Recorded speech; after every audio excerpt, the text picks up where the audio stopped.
bienvenue à Question de Feeling par Winston Marketing. On est une agence qui se spécialise en marketing RH, alors on te propose des réflexions pour t'aider à mieux positionner ta marque. Salut, moi c'est Marc-André, puis aujourd'hui je te parle de marketing territorial. À job égal, à conditions semblables, qu'est-ce qui fait pencher la balance? La marque employeur? Oui. L'expérience employée? Oui. L'endroit? Évidemment.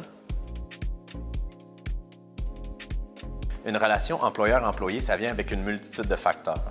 Puis l'un d'entre eux, c'est le lieu où se trouve l'emploi. Quand on parle de marketing territorial, on s'inspire beaucoup de ce qui se fait dans l'industrie touristique ou même du développement du territoire. Par contre, adapté au marché du travail, on ne parle pas d'une forme de marketing touristique, mais plutôt d'un marketing qui est utile. Pourquoi? Parce qu'il répond aux besoins et aux attentes de l'audience cible, c'est-à-dire le candidat. Qu'est-ce qu'on regarde dans un exercice de marketing territorial? Le but du marketing, c'est de produire et de démontrer une offre différente et attirante qui, sur le court, le moyen, le long terme, va être perçue comme plus alléchante puis meilleure que celle qui va être offerte par vos concurrents.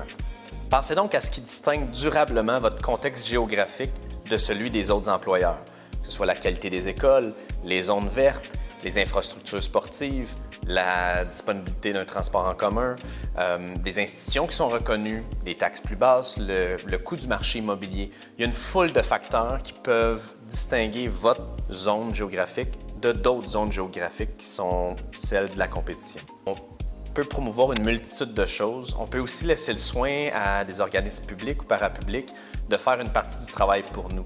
Le défi avec ça, c'est qu'on n'aura pas une solution ou une proposition qui va être personnalisée, qui va être propre à votre entreprise. La chose la plus importante avant de démarrer ce genre d'exercice, c'est de savoir à qui on parle. En bâtissant nos personas, on finit par saisir quels sont les besoins, quels sont les intérêts, les attentes de ces personnes-là et de quelle façon on peut y répondre dans notre positionnement à titre d'employeur. Puis toi, c'est quoi ton feeling par rapport à ça? Suis-nous sur toutes nos plateformes et abonne-toi à notre infolette pour connaître la date de lancement de notre formation « Construire son persona pour parler au profil idéal ». On se revoit bientôt pour une autre capsule. Salut!